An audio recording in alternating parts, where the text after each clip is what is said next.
سلسلہ یہاں چل رہا تھا، اس میں آج آپ نے رکو نمبر 30 اور 31 سورہ بقرہ کے سماعت فرمائے، ان کا ہلکا پھلکا ترجمہ اور تفسیر میں آپ کے سامنے پیش کروں گا۔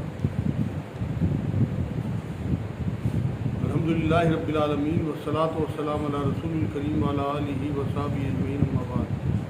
اعوذ باللہ من الشیطان الرجیم، بسم اللہ الرحمن الرحیم۔ رب اشرح لي صدری ویسر لي امری واحلل عقدۃ من لسانی یفقهوا قولی۔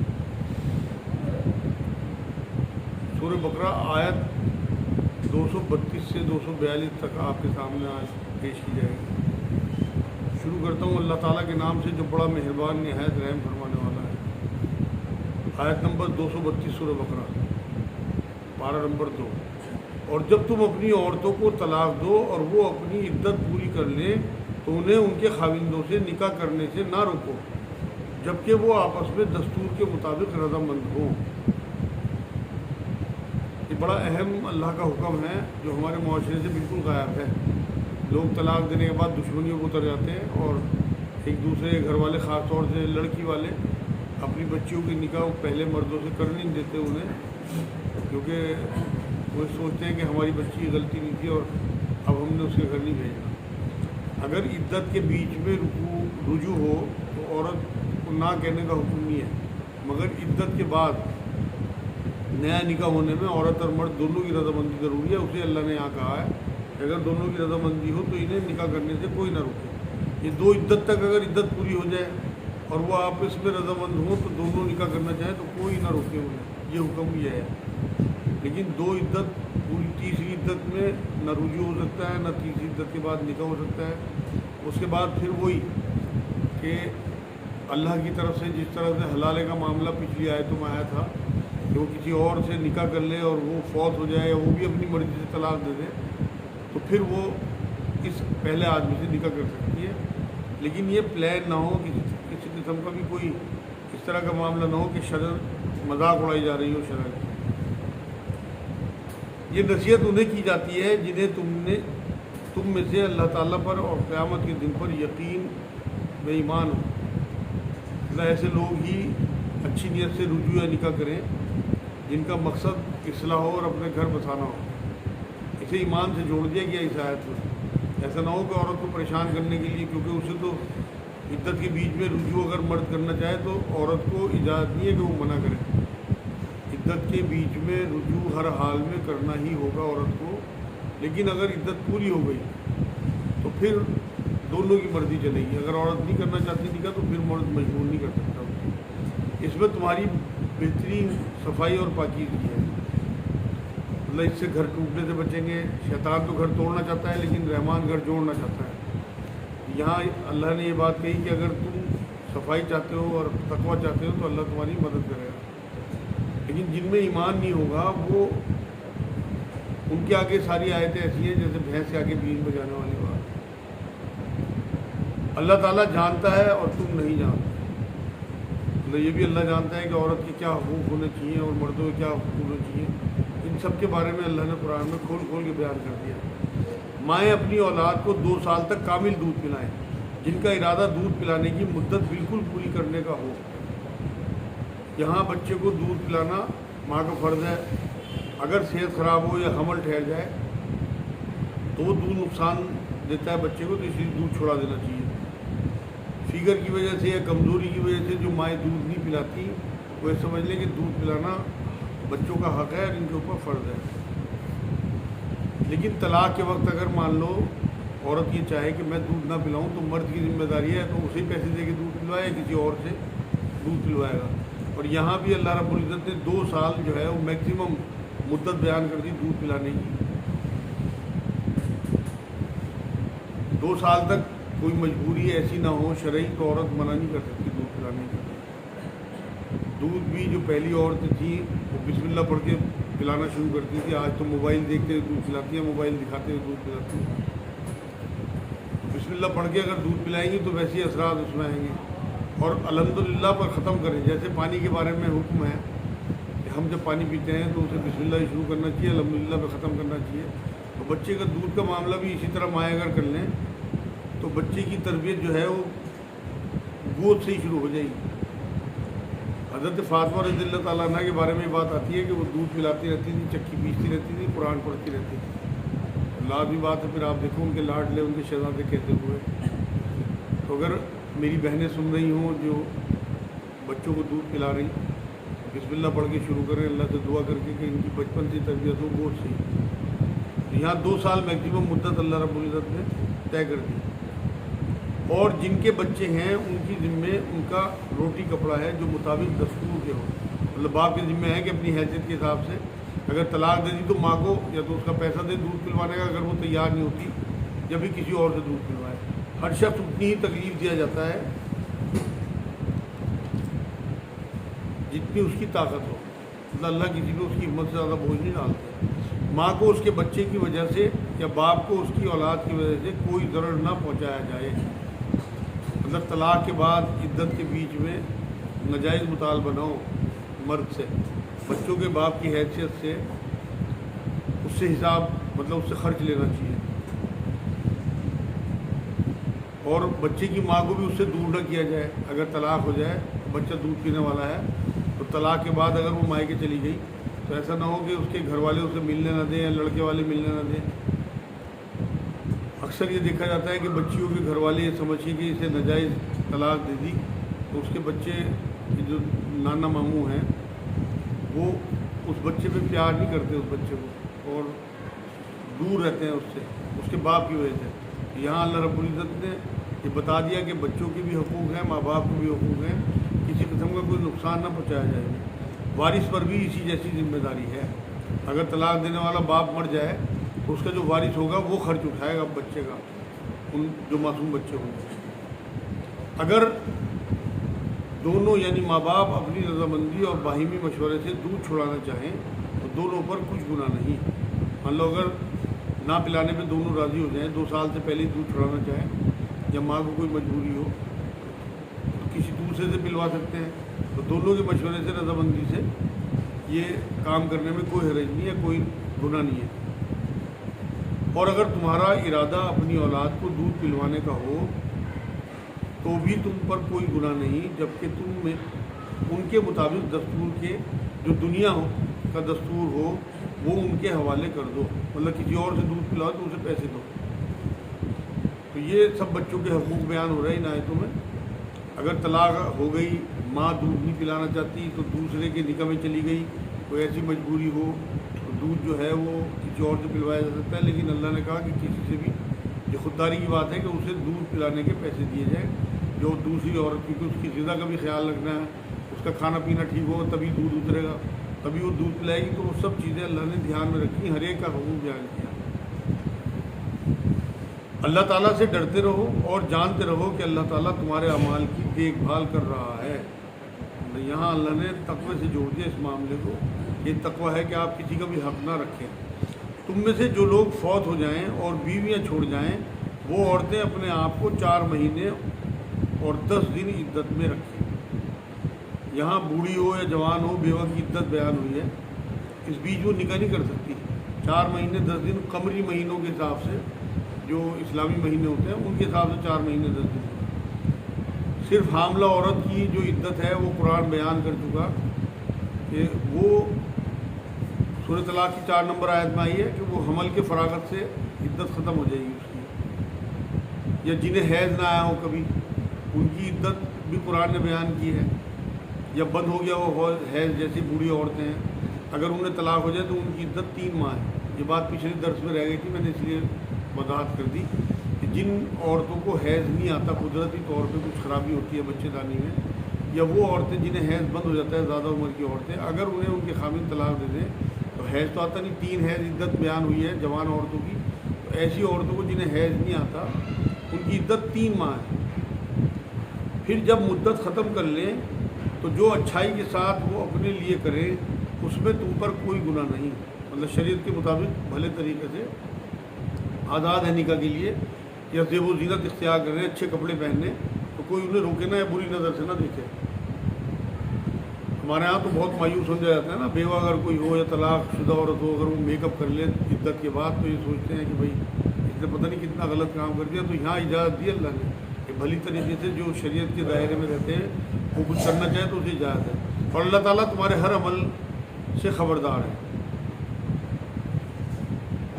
تم پر اس میں کوئی گناہ نہیں کہ تم اشارتاً کنایتاً ان عورتوں سے نکاح کی بابت کہو یا اپنے دل میں پوشیدہ ارادہ کرو. اللہ تعالیٰ کو علم ہے کہ تم ضرور ان کو یاد کرو گے، لیکن تم ان سے پوشیدہ وعدہ نہ کر لو. یہ ان عورتوں کے لیے بیان ہو رہا ہے معاملہ جو عدت میں ہوں. مطلب خفیہ وعدے یا نکاح نہیں کرنا طلاق شدہ عورتوں سے، کیونکہ ابھی پہلے شوہر کو رجوع کا حق ہوتا ہے. ہمارے ہاں تو 3 طلاقیں دیا، ختم کر دیا سارا معاملہ. معاشرے میں ایسا ہوتا ہے، لیکن قرآن جس طرح بیان کرتا ہے کہ 1 طلاق ہو، اس کی عدت وہ پوری کرے، اس عدت کے بیچ میں مرد رجوع کر سکتا ہے، اسے پورا مطلب اجازت بھی ہے اور اس کا حق بھی ہے. اسی طرح اگر دوسری طلاق بھی اس نے دے دی تو اس کی عدت ہو اور اس عدت میں وہ رجوع بھی کر سکتا ہے، اسے پورا حق ہے، عورت منع نہیں کر سکتی. تیسری طلاق کے بعد اس کا حق ختم ہو جاتا ہے. تو یہاں اللہ نے ان مردوں کو کہا ہے کہ اگر عورتیں طلاق شدہ ہوں تو ان سے کسی قسم کا کوئی پوشیدہ وعدہ نہ کرو، کیونکہ ان کے پہلے شوہروں کا بھی حق ہے، وہ رجوع کر سکتے ہیں.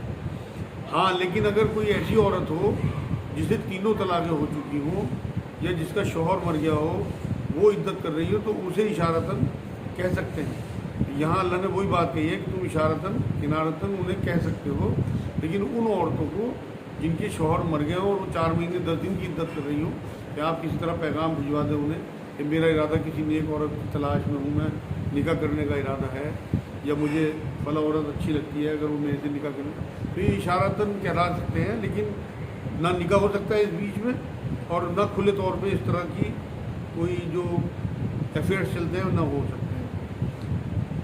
ہاں یہ اور بات ہے کہ تم بھلی بات بولا کرو، مطلب اشارتاً کہہ سکتے ہو، ان تک بات پہنچا سکتے ہو. اور عقد نکاح جب تک کہ عدت ختم نہ ہو جائے پختہ نہ کرو. مطلب جب تک عدت پوری نہ ہو نکاح نہیں ہو سکتا. 4 مہینے سے عدت میں نکاح کر ہی نہیں سکتے، ناجائز ہے. بہت سے لوگ عدت کے بیچ میں نکاح کر لیتے ہیں. علماء دین یہ کہتے ہیں کہ وہ باطل نکاح ہے، اسے توڑوا دینا چاہیے. جان رکھو کہ اللہ تعالیٰ کو تمہارے دلوں کی باتوں کا بھی علم ہے، تم اس سے خوف کھاتے رہا کرو. اور یہ بھی جان رکھو کہ اللہ تعالیٰ بخشنے اور علم والا ہے. مطلب کوئی خطا ہو گئی تو اللہ سے معافی مانگو، وہ بخش دے گا.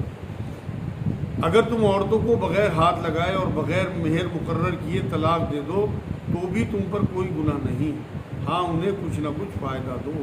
مان لو بچپن میں نکاح ہو گیا ہو، پہلے ہو جاتے تھے، اور مہر بھی طے نہ ہوا ہو، ہاتھ بھی نہ لگایا ہو، رخصتی بھی نہ ہوئی ہو، تو یہ کہا کہ اچھا فائدہ مطلب انہیں کچھ نہ کچھ خوشی سے دے کے انہیں تب الگ کرو. ہاں انہیں کچھ نہ کچھ فائدہ دو، مطلب خوشی سے کوئی تحفہ یا خرچ انہیں دے دو. خوشحال اپنے انداز سے اور تنگدست اپنی طاقت کے مطابق دستور کے مطابق اچھا فائدہ دیں. مطلب اپنی حیثیت کے مطابق انہیں کچھ نہ کچھ تحفے دیے جائیں. بھلائی کرنے والوں پر یہ لازم ہے. اچھے انداز میں خیرات دینی چاہیے، بھلے طریقے سے. ایسا نہ لگے انہیں اچھے انداز میں دینی چاہیے تحفے، بلکہ ایسا نہ لگے کہ خیرات دے رہے ہوں. اور اگر تم عورتوں کو اس سے پہلے طلاق دے دو کہ تم نے انہیں ہاتھ لگایا ہو اور تم نے ان کا مہر بھی مقرر کر دیا ہو، تو مقرر مہر کا آدھا مہر دے دو. مطلب اگر ہاتھ نہ لگایا اور مہر طے ہے، رخصتی نہیں ہوئی، تو آدھا مہر دینا ہے. مقرر اگر ہو چکا مہر، بچپن میں تو مہر مقرر نہیں ہوتا، اس میں تو کوئی مہر کی ضرورت نہیں ہے. آپ کوئی تحفہ وغیرہ دے سکتے ہیں. بڑے ہو کے آپ کی طبیعت نہیں ہے کہ آپ اس بچے سے نکاح کو قائم رکھیں اور آپ چاہتے ہیں کہ میں طلاق دے دوں اسے. اگر آپ طلاق دیں گے تو مہر تو آپ کے طے ہی نہیں ہوئے تھے، تو آپ کو کچھ نہ کچھ تحفہ دینا چاہیے بھلے طریقے سے کہ انہیں خیرات میں لگے. اور اگر مہر طے ہو چکا تو اور ہاتھ آپ نے نہیں لگایا تو پھر آپ کو آدھا مہر انہیں دینا چاہیے. یہ اور بات ہے کہ وہ خود معاف کر دے. مطلب عورت جو ہے وہ یہ کہہ دے کہ میں آدھا بھی نہیں چاہیے، آپ نے طلاق دے دی، اب ہم الگ الگ ہو گئے، مجھے کچھ نہیں چاہیے، تو یہ وہ معاف کر سکتی ہے. یا وہ شخص معاف کر دے جس کے ہاتھ میں نکاح کی گرہ ہے. مطلب اگر پورا مرد مہر دے دے تو یہ نکاح کی گرہ وہ اس کے ہاتھ میں ہے مرد کے، تو وہ چاہے تو اس طرح بھی کر سکتا ہے کہ پورا مہر دے. تمہارا معاف کر دینا تقوی سے نزدیک ہے، مطلب پورا دے دینا. اور آپس کی فضیلت پر بزرگی کو فراموش نہ کرو. مطلب اپنی فضیلت عورتوں پہ، مردوں کو جو فضیلت اللہ نے دی بڑے ہونے کے حساب سے پورا حساب دو، اپنا پورا مہر دو انہیں، کوشش کرو کہ انہیں کچھ بھی نہ ان کا کاٹو، نہ آدم مہر دو، یہ تمہارے تقوی کے زیادہ قریب ہے۔ یقیناً اللہ تعالیٰ تمہارے اعمال کو دیکھ رہا ہے۔ نمازوں کی حفاظت کرو، بالخصوص درمیان والی نماز کی۔ مطلب یہاں اللہ نے نماز کی حفاظت کی بات کہی کہ ہنسی مذاق یا کاروبار میں لگ کے نماز کو بھول نہیں جانا۔ عصر کی نماز کے بارے میں ذکر ہے، کیونکہ بخاری شریف میں ہے کہ خندق والے دن عصر کی نماز کو درمیانی نماز کہا تھا نبی اکرم صلی اللہ علیہ وسلم نے۔ یہاں کیونکہ عصر کی نماز کا بجنس کا ٹائم ہوتا ہے تو یا قیلولہ کا ٹائم ہوتا ہے، تو ایسا نہ ہو کہ ہم قیلولہ کے چکر میں یا بجنس کے چکر میں اس ٹائم کو نکال دیں۔ تو وہ بہت ضروری ہے کہ دھیان رکھا جائے کہ ایسی فجر کے بارے میں بھی بہت سے لوگوں کا خیال ہے کہ بیچ کی نماز فجر کی نماز بھی ہو سکتی ہے، کیونکہ مغرب سے شروع ہوتا ہے اسلامی دن، تو مغرب اور عشاء کے بعد فجر آتی ہے۔ فجر ایسا نہ ہو کہ نیند میں نکل جائے، لیکن نبی اکرم صلی اللہ علیہ وسلم کی حدیث پاک سے عصر کی نماز ہی بیچ کی نماز کہلائی جاتی ہے، تو اس کی حفاظت کا بالخصوص یہاں پہ حکم دیا گیا۔ اور اللہ تعالیٰ کے لیے بادب کھڑے رہا کرو، مطلب جیسے بھی ہو پڑھ لو ہر حال میں نماز کو، اور بادب ہو کے دھیان سے، کاہلی کا نہ ہو۔ بلکہ سورہ معون میں تو ایسے لوگوں کی نمازوں کو اللہ نے بلکہ یہ کہا ہے کہ ایسے لوگوں کی نمازیں اللہ قبول نہیں کرے گا جو بادب ہو کے نماز نہ پڑھیں، کاہلی کی نمازیں پڑھیں۔ اگر تمہیں خوف ہو تو پیدل ہی صحیح یا سواری پر ہی صحیح، ہاں جب امن ہو جائے تو اللہ تعالیٰ کا ذکر کرو جس طرح کے اس نے تمہیں حکم دیا۔ مطلب جیسے بھی ہو نماز پڑھ دو۔ اگر تم سواری پہ ہو، تمہیں پیچھے دشمن کا خوف ہے یا کوئی ٹرین نکلنے کا خوف ہے، تو تم اگر کار میں اسی میں پڑھ دو۔ وقت نکلنے کا خوف ہو نماز کا تو کار میں پڑھ دو، اسکوٹر پہ پڑھ دو، لیکن نماز قضا نہ کرو۔ اسلام میں قضا نماز نہیں ہے۔ نبی اکرم صلی اللہ علیہ وسلم نے جنگ میں بھی نماز پڑھی ہے، جنگل میں بھی پڑھی ہے، سفر میں بھی پڑھی ہے، سواری میں بھی پڑھی ہے، اور بیماری میں بھی نماز پڑھی ہے، کبھی نماز نہیں چھوڑی۔ ہم تو ذرا ذرا سی بات پہ نماز چھوڑ دیتے ہیں، جبکہ حکم ہمیں یہ ہے کہ ہمیں ہر جگہ نماز پڑھنی ہے۔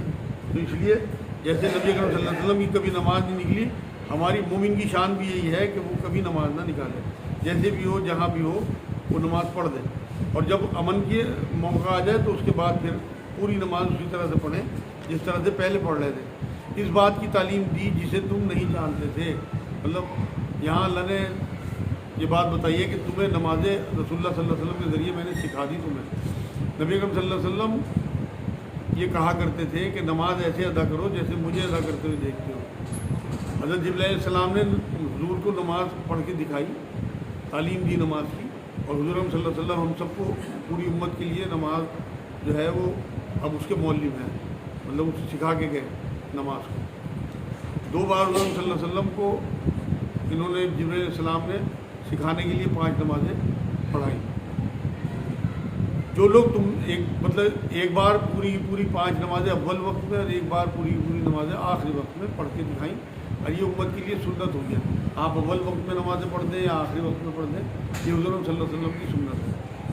جو لوگ تم میں سے فوت ہو جائیں اور بیویاں چھوڑ جائیں، وہ وصیت کر جائیں کہ ان کی بیویاں سال بھر تک فائدہ اٹھائیں، مطلب نان نفقے کی وصیت۔ اب تو یہ آیت منسوخ ہو گئی، کیونکہ تمام لوگوں کا جو معاملہ ہے وراثت کا وہ طے ہو چکا، بیویوں کا بھی، ماں باپ کا بھی، اور بیٹے بیٹیوں کا بھی۔ تو اس لیے یہ اس ٹائم آیت آئی تھی اور اس پہ عمل ہوا تھا، لیکن بعد میں جب آیت آ گئی کہ سب کا حصہ طے کر دیا گیا، سورہ نساء کی 11 اور 12 نمبر آیت جب آپ پڑھیں گے اس میں وارثوں کا حصہ اللہ نے مقرر کر دیا، تو پھر یہ آیت منسوخ ہو گئی۔ انہیں کوئی نہ نکالے، ہاں اگر وہ خود نکل جائیں تو تم پر اس میں کوئی گناہ نہیں۔ مطلب طلاق کے بعد عدت کے بیچ میں کوئی ان عورتوں کو اپنے گھروں سے نہ نکالے، ان کا نان نفقہ جو ہے وہ ہسبینڈ کے مال میں سے دیا جائے گا، اور اگر وہ خود نکل جائے تو کوئی روکے بھی نہ، اس میں کوئی گناہ نہیں، جو وہ اپنے لیے اچھائی سے کرے۔ مطلب عدت کے بعد اگر وہ نکاح کرنا چاہیں تو لوگوں کو ان کا ساتھ دینا چاہیے، چاہے ان کے ولی ہوں اور چاہے ان کے سسرال والے۔ اللہ تعالیٰ غالب اور حکیم ہے۔ طلاق والیوں کو اچھی طرح فائدہ دینا پرہیزگاروں پر لازم ہے۔ مطلب یہاں عدت کی مدت میں جو ہے وہ طلاق والیوں کو فائدہ دینے سے مراد یہ ہے ان کا نان نفقہ۔ یہ جو ساری عمر کی بات کرتے ہیں، جیسے شاہ بانو والے کیس میں عدالت میں ہوا تھا، یہ اسلام کا مزاج بھی ہے۔ جس مرد نے ناپسندیدہ کر کے جس عورت کو طلاق دی ہو، وہ کیوں ساری عمر اس کا خرچہ اٹھائے گا؟ قرآن نے طے کر دیا کہ عدت کی مدت میں صرف نان نفقے کا خرچہ مرد کے ذمے ہے. اس کے بعد عورت آزاد ہے کہ وہ کسی اور سے نکاح کر لے اور پھر وہ اس کا خرچ اٹھائے گا. تو یہاں اللہ رب العزت نے اسے تقوی سے جوڑ دیا کہ تقوی والے جو ہیں ان کے لیے لازم ہے کہ وہ عدت کی مدت میں ان کا خرچہ اٹھائیں. اور عورتوں کو یا ان کے گھر والوں کو بھی یہ نہیں چاہیے کہ جس طرح عدالتوں میں جھوٹ بول بول کے پوری زندگی کے خرچے بنوا لیتے ہیں. اسلام کی بالکل خلاف بات ہے. یہ مردوں پہ ظلم ہے. آج کی آخری آیت اللہ تعالیٰ اسی طرح اپنی آیتیں تم پر ظاہر فرما رہا ہے تاکہ تم سمجھو. اب سمجھیں گے تو جب ہم قرآن کو ترجمے سے پڑھیں گے. ہم تو قرآن کو ترجمے سے پڑھتے ہی نہیں، تلاوت پہ رہتے ہیں. ان عورتوں میں غور و فکر کی اللہ دعوت دیتا ہے قرآن میں بار بار. آپ کے لیے آیتیں آئی ہیں، ہمارے لیے آیتیں آئی، ان میں زندگی گزارنے کا طریقہ ہے. اب یہ جو چیزیں چند آیتوں میں پچھلے ہفتے بھی اب بھی طلاق، رجوع یا نکاح سے متعلق آ رہی، ہم لوگوں کو پتہ ہی نہیں ہوتا. ہم تو اٹھاتے ہیں 3 طلاقیں دی، چھٹی کر دی. عورتوں کو کس طرح رکھنا، ان کا نان نفقہ، ان سے رجوع کا حق، کسی کو معلوم ہی نہیں ہے. اور یہاں بہت معذرت کے ساتھ ہمارے علماء دین بھی کچھ نہیں بتاتے، جو بہت خرابی کی بات ہے. اور ہم جاہلیت کی زندگی جی رہے ہیں کہ ہمیں معلوم ہی کچھ نہیں ہے. یہ آج الحمدللہ سورہ بقرہ کے 2 رکوع پورے ہوئے. میں چند حدیثیں آج آپ کو سنا دوں.